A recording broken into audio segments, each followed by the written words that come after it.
Mapagpalang araw, kaibigan. Ito po ang inyong kaibigan kay Jesus, Brother Manny Bautista. Ano po, tayo po'y mag-aaral o gugunita. Alam niyo po yung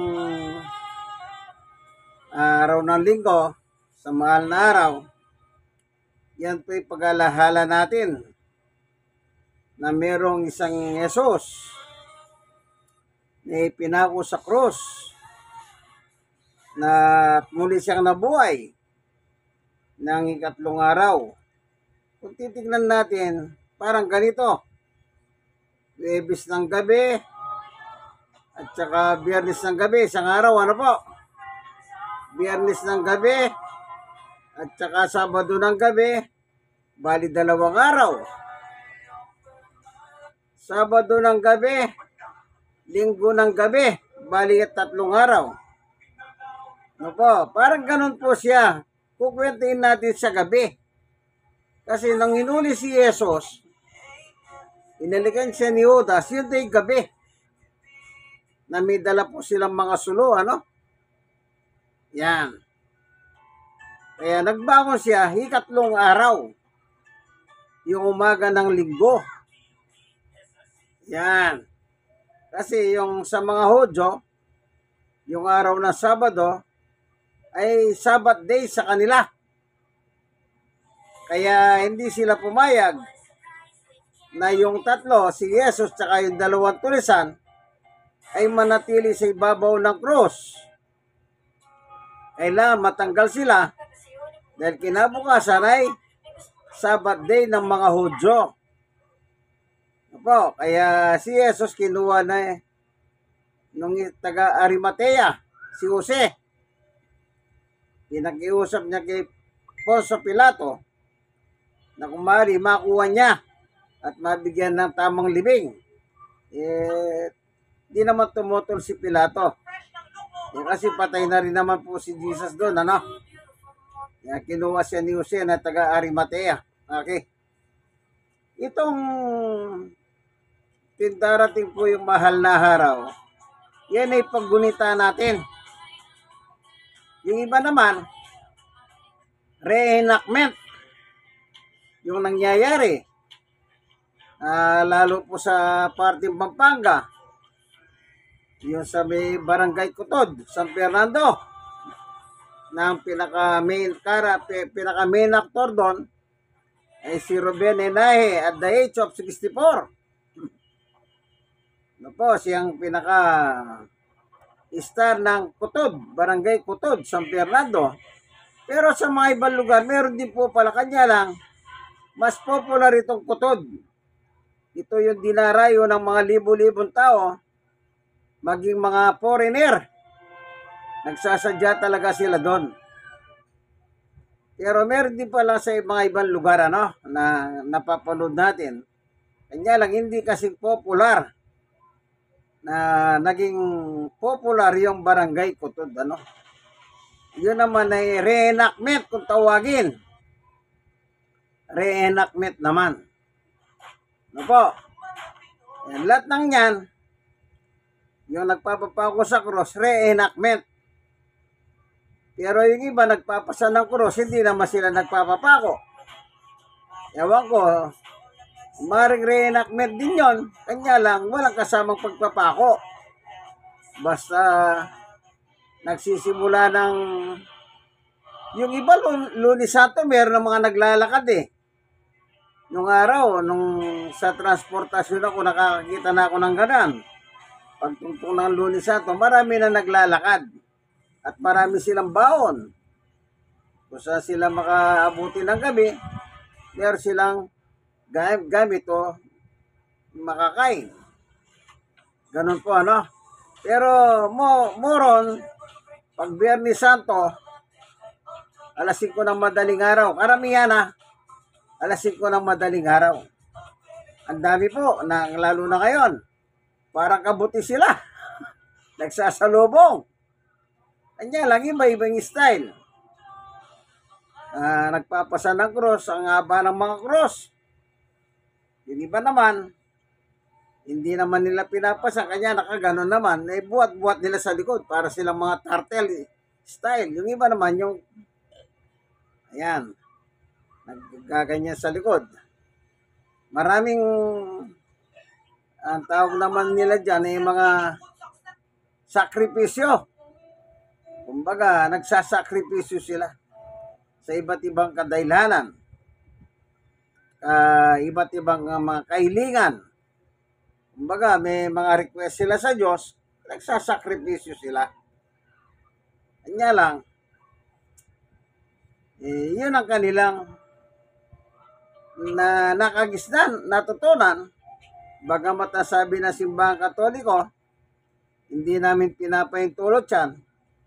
So, mga miyembro ng simbahang Katoliko rin po ang mga gumagawa ng ganyan, ng penitensya o pagpapahirap sa kanilang katawan kada Biyernes Santos, simula ng madaling araw hanggang alas 3 ng hapon, na kung tawagin naman nila yan, kasi patay daw ang Diyos pagdating ng alas 3. Kasi nga po, sa kasaysayan ng Yesus, ng ikatlo ng alas 3, yan, yung kalendaryo nila doon, kabaligtaran naman sa atin. Sa kanila, alas 9. Sa mga Hudyo noon. Pero sa atin ngayon, yung alas 9 nila noon is alas 3 naman sa atin. Kaya sabi ng mga Pilipino, patay ang Kristo, patay ang tubig. Kaya hanggang alas 3 lang sila naliligo. Maging ang mga nagpipinitensya, hanggang alas 3 lang po sila. Yung iba, diretso na sila sa ilog para magbanlaw sila ng katawan kasi nadumi sila gumagapang sa kalsada, likabok lahat na dumi. Nasagap na nila. Kaya especially yung mga lugar na mayroong ilog, so doon sila nagtatapos sa may mga ilog. Itong sabi nga, pagkabuhay na maguli. Tignan natin yung epistola ni San Pablo o Apostol Pablo. Meron siya kasing kinukwento sa kanyang epistola. Tignan po natin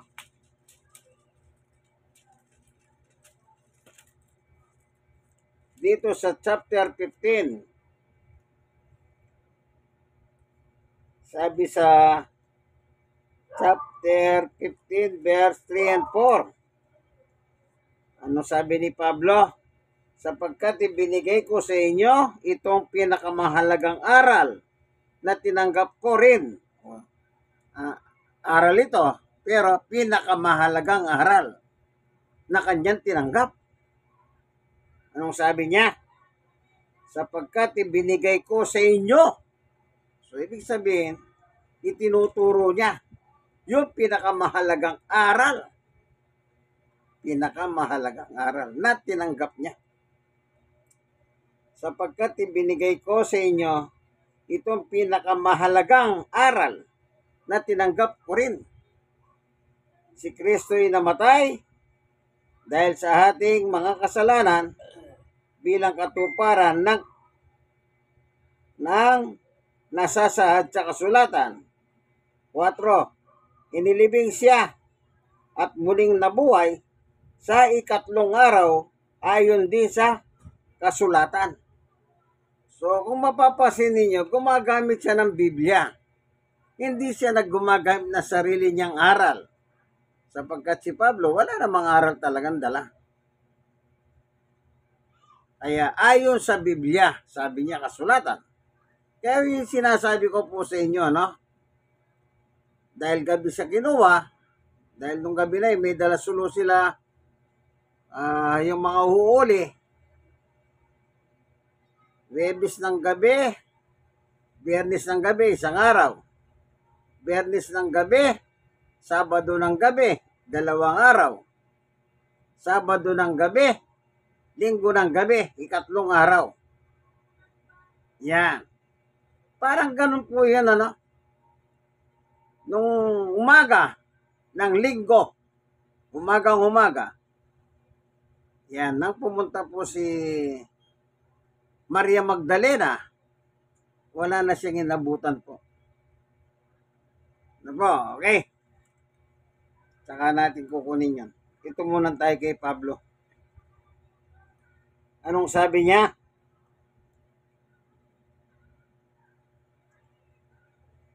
Na 4, ano?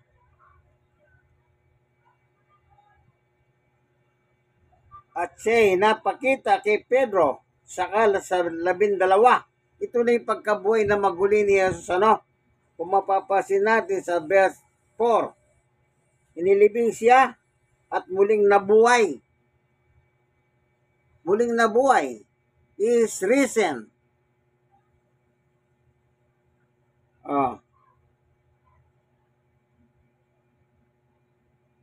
Inilibing siya at muling nabuhay sa 3 araw ayon din sa kasulatan. 5, at siya'y napakita kay Pedro saka sa 12. 6, pagkatapos napakita siya sa mahigit na 500 kapatid na nagkakatipon. Marami sa kanila'y buhay pa hanggang ngayon, bagamat patay na ang ilan. 7, at napakita rin siya kay Santiago saka sa mga apostol na sama-sama noon. 8, nakita niya sa akin, bagamat tulad ng batang ipinanganak ng di kapanahunan, sa 9, sapagkat ako pinakahamak sa mga apostol, ako'y di karapat-dapat tawaging apostol sapagkat inusig ko ang iglesia ng Diyos. Yan. So marami palang pinagpakitahan si Jesus nang siya muling nabuhay. Yung mga apostol at saka mga 500 kapatid, sabi sa ni Pablo. At kauli-ulian ang sahakin, sabi niya. Nang mabuhay siyang maguli. Yan ang kinukwento ni Pablo. Pinakamahalagang aral na tinanggap ko, na ibinibigay ko sa inyo. Ito yung kasaysayan ng pagkamatay at pagkabuhay na maguli ng ating Panginoong Jesucristo. Ano po? Yan. Kaya kung testigos at testigos lang na nabuhay na maguli si Jesus, marami. Ano po? Marami. Yung kina Pedro nun. Busog ba yan? Busog yan. Yung kay Pedro nun, naalala nyo po sa chapter 20 ng 1, nung nagpakita siya sa 12 apostol, 11 na lang pala. Naging 12, pinalitan pala ni Matias yung papel ni Judas. Si Matias pala ang pinalad na sa bunutan sila kung sinong papalit sa papel ni Judas. At ang pinalad ay si Matias. Amen. Anong nakalagay dito?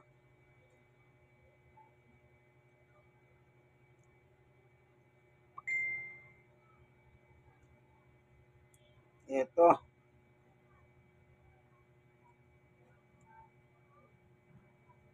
Meron nakalagay na, tignan natin ano. Ito sa Gawa sa 23. Pumili sila ng 2 lalaki, si Matias at Jose, na tinatawag na Barsabas, na tinagurian ding Husto. 24. At sila'y nanalangin, Panginoon, alam ninyo kung ano ang nasa puso ng lahat ng tao. Ipinakikilala ko po ninyo sa amin kung sino ang 2 ito ang inyong inirang. 25, upang maging apostol, nagaganap sa tungkulin tinalikdan ni Judas nang si tumungo sa lugar na nararapat sa kanya. 26, nagpalabunutan sila at si Matyas ang nakuha. Siya ang nadagdag sa 11 apostol. Sa Gawa 1, mula sa 23 hanggang 26. So, nakumpleto uli. Nakumpleto. Itong 12, si Matyas nga ang pinalad na papalit kay Judas Iscariote na nagkanulo sa Panginoong Yesus sa 3 pirasong pilak. Ano po? Ngayon, nung mabuhay siyang maguli,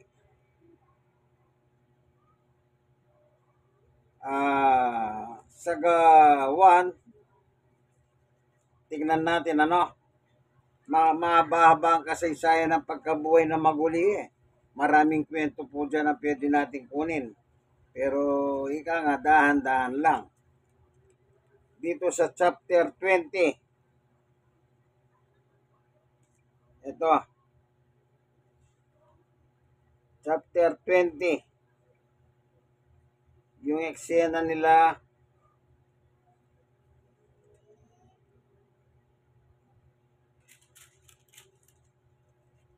ni Tomas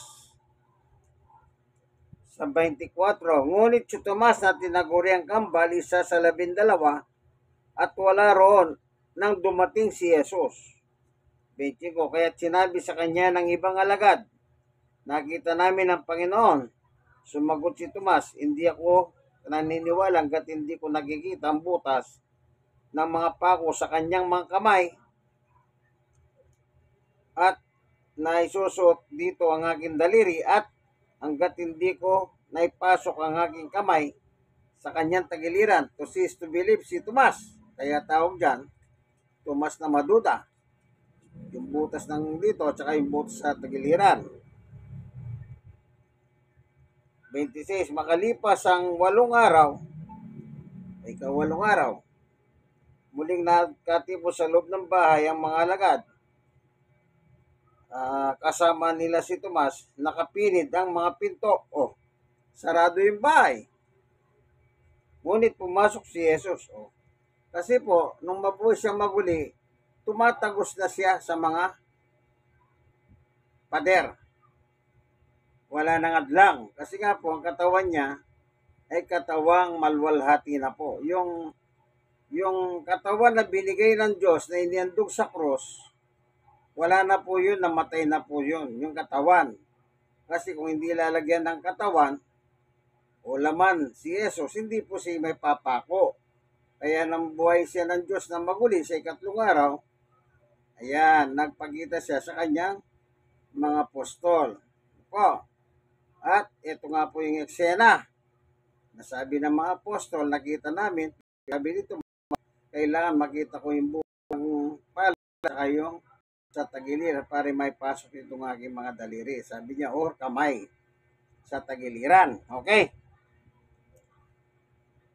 26. Makalipas ang 8 araw, muling nagkatipos sa loob ng bahay ang mga alagad, kasama nila si Tomas. Nakapinid ang mga pinto, ngunit pumasok si Jesus at tumayo sa gitna nila. Sinabi niya, sa inyong kapayapahan. 27.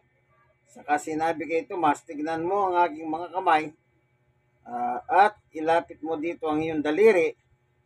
Ipasok mo ang iyong kamay sa aking tagiliran. Huwag ka nang magalinlangan, maniwala ka na. 28. Sumagot si Tomas, Panginoon ko at Diyos ko. 29. Sinabi sa kanya ni Jesus, naniniwala ka na ba? Sapagkat nakita mo ako. Mapalad ang mga naniniwala kahit hindi nila ako nakita. Kaya sa panahon natin, pag naniwala tayo kay Jesus, mapalad tayo. Tayo yung sinasabi ni Jesus na mapalad ang mga naniniwala kahit hindi nila ako nakita. Kaya sa panahon natin, mapalad tayo kung naniniwala tayo kay Jesus. Hindi kagaya ni Tomas. Isipin nyo, isa sa 10 apostol yan. Apostol yan. Pero sabi niya, kailangan makita ko muna yung daliri at saka yung tagiliran. May lagay ko yung daliri ko sa butas ng daliri niya, yung kamay ko may pasok ko dun sa butas ng kanyang tagiliran. So lahat ng gustong patunayan ni Tomas na sinabi niya sa kapwa apostol niya na magpakita muli si Jesus ng ikawalong araw, lahat ng gusto niya, yan, sinabi ni Jesus, sige, pasok muna sa daliri ko, sa butas ng daliri ko, yung daliri mo at yung kamay mo sa akin tagiliran. Kaya sabi niya, maniwala ka, Tomas. So, isa lang ang nasagot ni Tomas, Panginoon ko at Diyos ko. Ano po? Sa ating panahon, talagang marami siya pinagpakitahan. Ano po? Sila po yung mga witness, saksi sa muling pagkabuhay ng ating Panginoong Jesucristo. Salamat, Panginoon Diyos, sa iyong turo at aral, sa muling pagkabuhay ng iyong bugtong na anak mula sa kamatayan. Bumangon siya ng ikatlong araw at nagpakita sa mga apostol at saka sa mga 500 kapatid at kauli-ulian kay Apostol Pablo. Salamat po, Panginoon Diyos, sa iyong pagtuturo sa amin. Sa ngalan ni Jesus, amen. Kayo pong mga nanonood ng video ko, ako po palang inyong kaibigan kay Jesus, Brother Manny Bautista. Ano po, God bless us all. Like, share na share. Kayo mga nasira, ni-share nyo po sa iba. Ano po, lalo na doon sa mga na hindi naniniwala si Jesus, hindi raw siya yung namatayan, kundi kamukha niya lang. Nila, at lang sa naman hindi. Nandito na lamang. God bless us all. Bye-bye.